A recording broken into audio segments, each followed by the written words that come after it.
যারা যারা আমার আগের ভিডিও দেখোনি তাদেরকে জানিয়ে রাখি, আমরা গেছিলাম গঙ্গাসাগর এর আগের এপিসোডটায়। আর এই এপিসোডটা হচ্ছে ওটার কন্টিনিউয়েশন, যে আমরা সারাদিনে কী করলাম আর কীভাবে বাড়ি ফিরলাম। তো আর দেরি না করে চলো, লেটস গেট স্টার্টেড।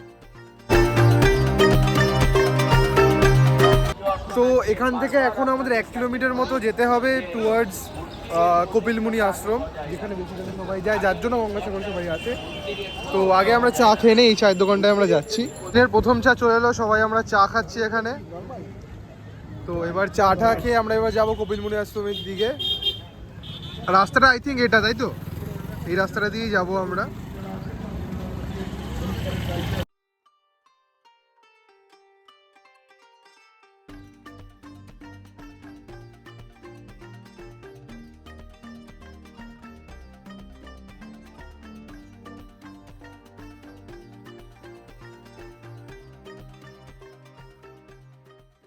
পথ দিয়ে আমরা হেঁটে চলেছি এখান থেকে অ্যাপ্রক্স 1 to 1.5 কিলোমিটার্স, যেটা আমাদের হেঁটে চলে যেতে হবে। সবাই একটু টায়ার্ড তো লাগছে, কেন কি কালকে রাত্রে সেরকমভাবে কেউই ঘুমাতে পারিনি। আর খাওয়া দাওয়া সেরকম কিছু নেই। খাওয়া দাওয়া ভাবলাম ওইখানে গিয়ে করব, আমরা যেখানে যাচ্ছি ওইখানেই ভাবছি কোথাও খাবার নিশ্চয়ই দোকান থাকবে, ওখানে খাওয়া দাওয়া করে নেব। আর তাছাড়া রোদ একটু গায়ে তো লাগছেই। এরকম হোটেলে ডাকা স্কিম হয় এখানে, আমার খুব ভালো লাগলো এটা। সেটা হচ্ছে এরকম হাতে রুটি নিয়ে এরা এখানে ডিসপ্লে করছে, অ্যান্ড পুরো সব দোকানগুলোতে এরকম সব রুটি ঝুলছে। This is unique.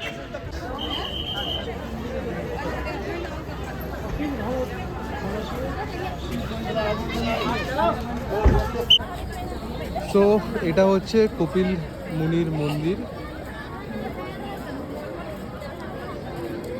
তো সারাদিনের জার্নির পরে ফাইনালি আমরা চলে এলাম এখানে। রুম এখানে খুব খারাপ অবস্থা, এখানে কোনো রুমের ব্যবস্থা নেই। সো আমরা কেউ স্টে আজকে এখানে করছি না এখনও অবধি, কেন কি এখানে যেই গভর্নমেন্টের যেই জায়গাগুলোয় গেলাম ওইখানে একটা দুটো রুম আছে, সেগুলো ওভার প্রাইসড। আর এখানে একটা রুম দেখলাম, সেটা আমি আর দেখানোর মতো সাহস পেলাম না। রুমটার যে কন্ডিশন সেটার জন্য ওরা 2000 চার্জ করেছে। আর ঠিক এই জায়গাটা একটা ধর্মশালা আছে, যেটা আমি একটু আগেও গেটটা দেখালাম। সো এখানে ওনারা বললো যে ওনারা এখন আমাদের কিছু কনফার্মেশন দিতে পারবে না এখানে রুমস অ্যাভেলেবেল আছে কি নেই, বিকজ এখানে ওরকম বুকিং সিস্টেম বা টাকা পয়সার কোনো ব্যাপার হয় না। তো ফার্স্ট কাম ফার্স্ট সার্ভিস হয়, সেটা শুরু হবে বিকেল থেকে। তো এখানেও লিস্ট চান্সেস এখানে, মানে না ধরে চলাটাই বেটার। আর আমি যেখানে হুডি পরে আছি, মাথায় ঘোমটা দিয়ে আছি, এটা কিন্তু ঠান্ডার জন্য না, রোদের জন্য। এখানে মারাত্মক রোদের তাপ।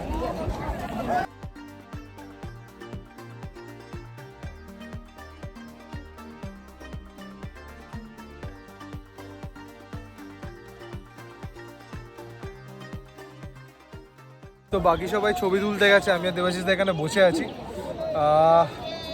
মোটামুটি আমাদের এখানে ঘোরা কমপ্লিট, রাইট? এখনো বাকি কি কি? সাগরেই গরমে আমার সত্যি কথা বলতে একদম যাওয়ার ইচ্ছে নেই। মানে আমি বুঝতে পারছি ওইখানে কিরকম চটকা মারবে রোদের।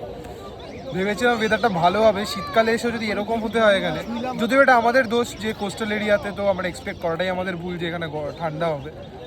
বাট তাও মানে খুব এক্সস্টেড লাগছে, তার মধ্যে সকাল থেকে ঘুম হয়নি, তো আরও এক্সস্টেড। ওর জন্য বসে আছি এখন, একটা সুন্দর ঠান্ডা ছাওয়া পেয়েছি, ওই জন্য মাঠের মধ্যেই বসে আছি।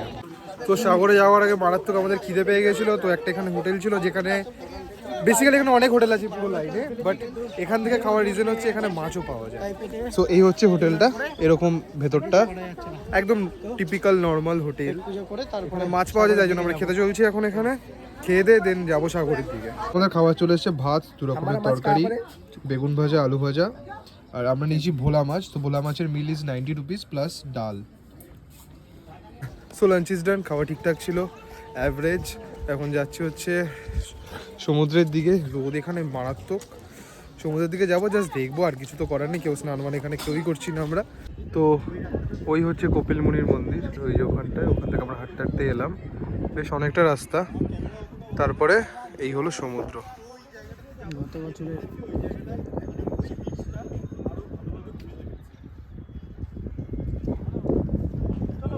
তো অরিজিনাল বিচটা হচ্ছে ওই জায়গাটায়, ওরকম একটা জায়গায়। আমি জুম করে দেখাচ্ছি প্রথমে। ওই যে ছোটো ছোটো লোক দেখা যাচ্ছে না, ওই জায়গাটা হচ্ছে অরিজিনাল লোক মানে বিচটা। তো আমরা এখন এই ওয়েটা দিয়ে এখান থেকে হেঁটে হেঁটে যাওয়ার প্ল্যান করছি।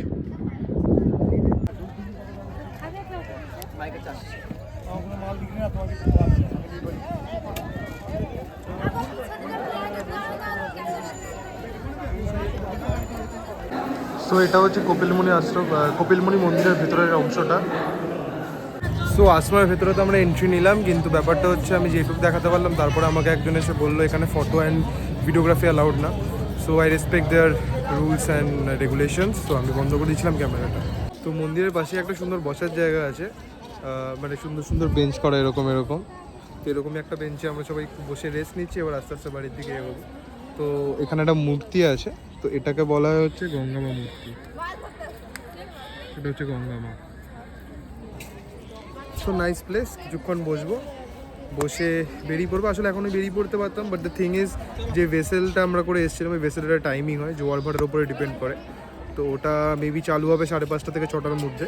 সো দ্যাটস ওয়াই আমরা একটু এখানে ওয়েট করবো, মানে টাইমটা কিল করবো এখানে, দেন বেরিয়ে পড়বো এখান থেকে। কেন কি এখান থেকে অন অ্যান্ড অ্যারাউন্ড 30 মিনিটস লেগেছিলো আসতে, আমাদের 30 মিনিটস মতো লাগবে আবার যেতে, তারপরে ভেসেল। সো সেরকমভাবে এখান থেকে বেরোবো। জায়গাটার ব্যাপারে একটা রিভিউ আমি দিতে চাই, সেটা হচ্ছে এত বড় এরিয়া, এত লোক এখানে আসে, ওয়াশরুম আছে বেশ অনেকগুলোই দেখতে পেলাম, বাট দ্য থিং ইজ এখানে নাকি জল নেই বলে সার্ভিসেবল না। This is not done right. এতগুলো এখানে যাত্রী আছে, তাদের তো লাগতেই পারে না পে অ্যান্ড ইউজ টয়লেট, আর এখানে তো যেখানে সেখানে কোথাও কেউ ওয়াশরুম করতে পারবে না। সো এই জিনিসটা একটু ঠিক করা উচিত ছিল।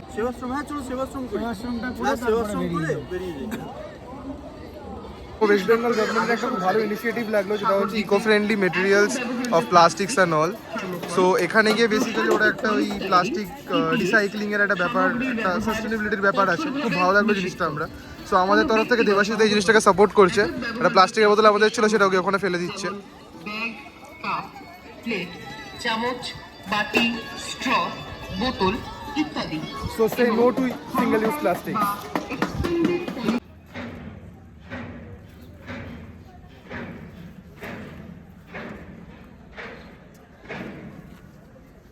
সো এখান থেকে ঘাটে যাওয়ার জন্য আমরা অটো নিলাম। অটো এখান থেকে 50 রুপিস করে পার পার্সন চাইছে, আর এখান থেকে যদি আমরা শেয়ার মানে পুরোটা বুক করে নিতে চাও, সেখান থেকে ওটা অফার করলো 300 টাকা। তো আমরা বললাম না, নিয়েই নাও লোকজন। তো আমাদের 50 রুপিস করে পার পার্সন পড়ছে। তো আপনাদের এখান থেকে মোটামুটি অটো রেন্ট কীরকম পড়ছে? আমাদের লোকাল ভাড়া আমাদের 12 মাস যেটা চলে সেটা হচ্ছে 50 টাকা করে মাথা পিছু। আচ্ছা যদি কেউ রিজার্ভ করতে চায় আমাদের সাতটা ভাড়া দিতে হয়, সেটা 350 টাকা। আচ্ছা। আর কোনো সময় আমরা 300 টাকাতেও নিয়ে আসি, যদি 2-3 জন হয় তাহলে 300 টাকা দিয়ে নিয়ে আসি। যদি 5 জনের উপরে হয়ে যায় তখন 350 টাকাতে নিই। আর না হলে আমাদের সারা 12 মাসই আমাদের 50 টাকা করে ভাড়া। আর কেউ যদি ভাবো এখান থেকে মানে কী কী অপশনস থাকে অটো ছাড়া? এছাড়া আপনারা সাইট সিন করতে পারেন আচ্ছা। আমাদের অটো স্ট্যান্ড থেকে। সাইট সিন করতে গেলে আমাদের মাথা পিছু 120 টাকা করে নেওয়া হয়। সাইট সিইংয়ের মধ্যে কী কী থাকে? ওই ডাক সরোবর আছে, আপনার ইয়ে আছে, আপনার আছে মনসা মন্দির আছে, বৈষ্ণব মন্দির আছে, আর রামকৃষ্ণ মিশন আছে, লাইট হাউস। আমাদের নাম্বারটা একটু বলে দাও, যাতে পরের বারে কেউ আসলে যোগাযোগ করতে পারে। 9002723953। আমার নাম আমার নাম উত্তম খাটুয়া। তো আমরা এখান থেকে জার্নি স্টার্ট করলাম একদম 5টা। এখান থেকে অলমোস্ট আমাদের 30 to 35 মিনিটস লাগবে।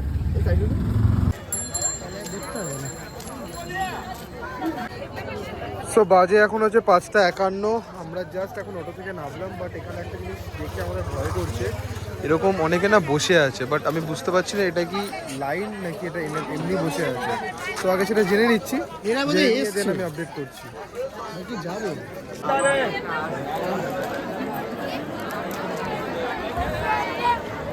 যেমন খুশি মুড়বেন, যেমন খুশি নিয়ে যাবেন। অ্যান্ড আমরা যেটা ভাবলাম সেটাই ঠিক। এই যে যতটা ভিড়, পুরোটা আমি দেখাতে পারলাম না, ওটা আমি যতটা দেখালাম ভিডিওতে, এটা হচ্ছে এটার 10%, না 10% না 30%, যেটুকু দেখালাম তাতে এতটা ভিড়। মানে এবার গেস বুঝে নাও যে কতটা হতে পারে। মাথা খারাপ হয়ে যাচ্ছে, এবার কী করবো কিছু বুঝতে পারছি না। সো এটা হচ্ছে লাইন স্টার্ট হয়েছে এখান থেকে, and it goes up to their approx 1 kilometre.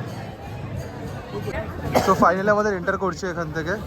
বাকি স্টোরি বলছি কীভাবে আমরা এখানে ঢুকলাম। এখানে মোটামুটি 7খানা বোট এখানে দাঁড় করিয়ে দিয়েছে একসাথেই, মোটামুটি একটু কম, মানে একসাথেই প্রায় ছেড়ে দেবে সব, because of huge crowd.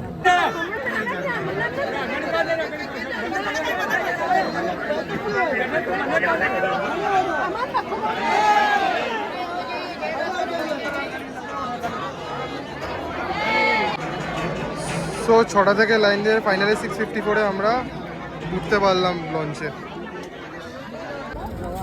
So বাজে এখন 7:36, আমরা জাস্ট এখানে নামলাম অ্যাট লট 8, তাই তো লট 8 ঘাটে। তো এবার আমাদের আরেকটা টাস্ক হচ্ছে, এবার আমাদের ট্রেন পাওয়ার ব্যাপারটা। এখান থেকে কাকদ্বীপ যাবো আগে, টোটো করেই যাচ্ছি। দেন ওখানে ট্রেন টাইমিং কী আছে বিশ্বজিৎ আমাদের? 7:45 একটা ট্রেন আছে, যেটা আমরা অবভিয়াসলি পাবো না।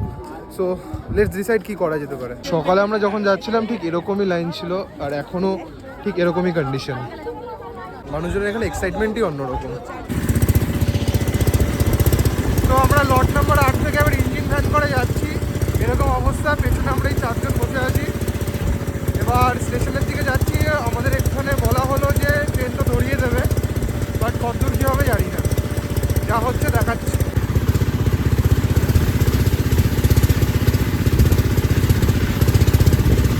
আমরা জাস্ট নামলাম, এটা হচ্ছে কাকদ্বীপের আগের স্টেশন। তো আমাদের কাকদ্বীপে গেলে হয়তো লেট হয়ে যাবে, আগের স্টেশনটা আমাদের নামিয়ে দিচ্ছে। তো আগে চটপট টিকিট কাটি দেন দেখা। সো এটা হচ্ছে কাশীনগর, যেটা আমি বললাম, এটা কাকদ্বীপের আগের স্টপেজ আর কি।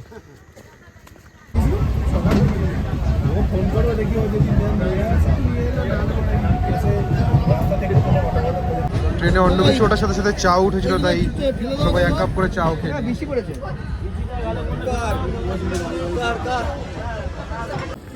সো বাজে 10:10, জাস্ট নামলাম যাদবপুর স্টেশনে। সো ট্রেন থেকে নেমে এখন রিক্সায় উঠে গেছি, যাচ্ছি বাড়ির দিকে। মারাত্মক টায়ার্ড, সে সকালবেলা বেরিয়েছি, এখন বাড়ি ঢুকছি। বাড়ি যাই, ফ্রেশ হই, দেন বাকি কথা হবে। এবার ভিডিওটার এন্ডের দিকে আসলাম। সো এই ভিডিওটা কেন বানালাম তার কিছু রিজনস আছে। সেটা হচ্ছে, এক তো যারা যারা গঙ্গাসাগর আসতে চাও, কিভাবে আসতে হবে, কোথায় থাকতে হবে, কত টাকার মধ্যে আসতে পারবে, মানে অন অ্যান অ্যাভারেজ কত টাকা খরচা হতে পারে। তো আমি ভিডিওতে বলেই দিয়েছি, বাট তাও আমি আরেকবার বলে দিচ্ছি। সো শিয়ালদা থেকে যদি কাকদ্বীপ যাই আমরা ট্রেনে করে, ট্রেনের ভাড়া পড়বে 25 টাকা।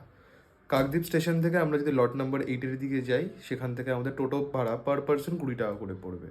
লট নাম্বার 8 থেকে কচুবেড়িয়া ঘাট আমাদের লঞ্চে পার করতে হবে, সেই ভাড়াটা পড়বে আমাদের 10 টাকা। আর কচুবেড়িয়া ঘাট থেকে গঙ্গাসাগর আমরা অটোতে গেছিলাম, তো আমাদের পার পার্সন 50 রুপিস করে পড়েছিল। তো এরকমভাবে খুব ইজিলি তোমরা চলে আসতে পারবে গঙ্গাসাগরে। এখানে খাওয়া দাওয়াও ইজ প্রিটি চিপ। যে মাছ ভাতটা খেয়েছিলাম সেটা আমাদের 90 টাকা করে পড়েছিল। তো তোমরা বুঝতেই পারছো যে কতটা চিপ হতে পারে ওইখানের খাওয়া দাওয়া। তবে হ্যাঁ, আমার একটা প্রবলেম যেটা ছিল, আমি আগেও মেনশন করেছি, সেটা হচ্ছে ওইখানের টয়লেট সিস্টেম। মানে ওখানে এত যাত্রী যাচ্ছে, হয়তো টেম্পোরারি টয়লেটস বানাবেও, বাট এখনও যেরকম ক্রাউড, একটা পে অ্যান্ড ইউজ ওখানে ওয়ার্কিং না। সবাই বলছে যে কারেন্ট নেই তাই জল আসতে পারেনি। তো এরকম আমরা অনেক লোককে দেখলাম যারা ওয়াশরুম মানে যারা ওয়াশরুমে যেতে চাইছে, বাট তাদের কাছে কোনো অপশন নেই। ইভেন আমাদের সাথেও সেটা হয়েছে, বাট লাকিলি আমরা একটা জায়গা পেয়েছি, আমরা করেছি, সেটা কথা না। বাট এরকমভাবে তো একটা জিনিস চলে না। আর আমি এখানে অনেকের থেকে আগেও শুনেছিলাম যে ওখানে এই ওয়াশরুম রিলেটেড প্রবলেমসটা আগাগোড়াই থেকে গেছে। সো এই জিনিসটা আমাদের ভালো লাগেনি। আর হ্যাঁ, সবাই যেটা বলে সব তীর্থ বারবার, গঙ্গাসাগর একবার, এটার পেছনেও কোনো রিজন আছে, অ্যান্ড দ্যাট ইজ এই স্ট্রাগল করে গঙ্গাসাগর একবারই যাওয়া ভালো। বাট হ্যাঁ, এটাও বলবো যে সবাই একবার লাইফে এক্সপিরিয়েন্স করে নাও, কেন কি এইগুলো একটা এক্সপিরিয়েন্স। আমরা যে গেছিলাম আমাদের কষ্ট হয়েছে, বাট এটা আমাদের জন্য একটা এক্সপিরিয়েন্স আমরা গ্যাদার করেছি, এটা আমাদের লাইফের একটা, এবার এই দিনটা আমাদের লাইফে মনে থেকে থাকবে। সো আর কিছু বলার নেই, ভিডিওটা এখানেই শেষ করব। তবে হ্যাঁ, এন্ডিংটা আমরা আগে শ্যুট করেছিলাম, তো চলো ওখানে যাওয়া যাক। তো আজকের ভিডিওটা এইটুকুই রাখছি। যদি ভিডিওটা ভালো লেগে থাকে, do like, share and subscribe. আর সাবস্ক্রাইব প্লিজ করো, সাবস্ক্রাইব করে সাপোর্ট করো, যাতে এরকম ভিডিও আরও আনতে পারি। আজকে জার্নিটা আমাদের হেকটিক তো হয়েছে, বাট হ্যাঁ, এটাও একটা এক্সাইটিং, দুজন নতুন বন্ধুর সাথে পরিচয় হলো। সো ভিডিওটা এই অবধি শেষ করছি। Until next, this is Sayan signing off. দেখা হবে পরের ভিডিওতে। জয় মা গঙ্গে, হর হর গঙ্গে, হর হর গঙ্গে, টাটা।